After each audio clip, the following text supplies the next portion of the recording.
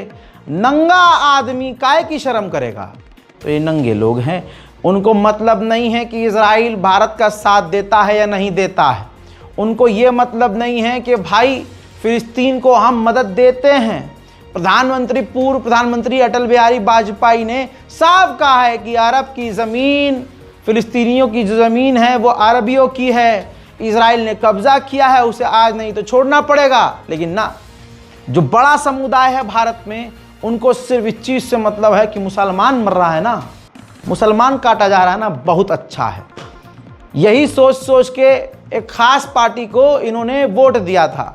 उस ख़ास पार्टी ने इनसे वादा किया था कि मुल्लों की चूड़ी टाइट करेंगे। मुल्लों की छोड़िए, अब अंडुओं की खुद चूड़ी और कड़ा टाइट कर रहा है और छल्ला ढीला किया जा रहा है इनका। दिन में तारे इनको भी नज़र आ रहे हैं। मुसलमान कब से जुल्म सह रहा है। 2-4 घर इनके तोड़ दिए तो दीवार में सर मार कर चीख रहे हैं। अभी तो शुरुआत है मुन्ना, आगे आगे देखो होता है क्या। हजरात, अमेरिकी कंपनी जो गाज़ा के अंदर मदद बांट रही है, उसमें एक अफसर था, 5 उंगलियां बराबर नहीं होती, उसका ईमान थोड़ा सा नरम था, उसका दिल थोड़ा, वो इंसान का बच्चा था। ये कुछ 5 पॉइंट उसने रखे हैं सामने। हजरात, अमेरिकी फ़ौजी ने बताया कि GHF जो सर्विस है वहाँ पर कंपनी वो दे रही है, गाज़ा में मदद बांट रही है, वो बुरी तरह से गाज़ा के लोगों को नुकसान पहुँचा रही है। मैंने खुद देखा कि गाज़ा के लोगों का GHF कंपनी इतना बुरा हाल कर रही है कि मुझे लगता है कि अमेरिकी इस एजेंसी को बंद हो जाना चाहिए गाज़ा में। और मैंने अपने पूरे अमेरिकी आर्मी के पूरे कार्यकाल में, जब तक मैंने अमेरिकी सैनिक के तौर पर काम किया, इतना बुरा हाल और इतना बुरा बर्ताव लोगों के साथ होता हुआ नहीं देखा।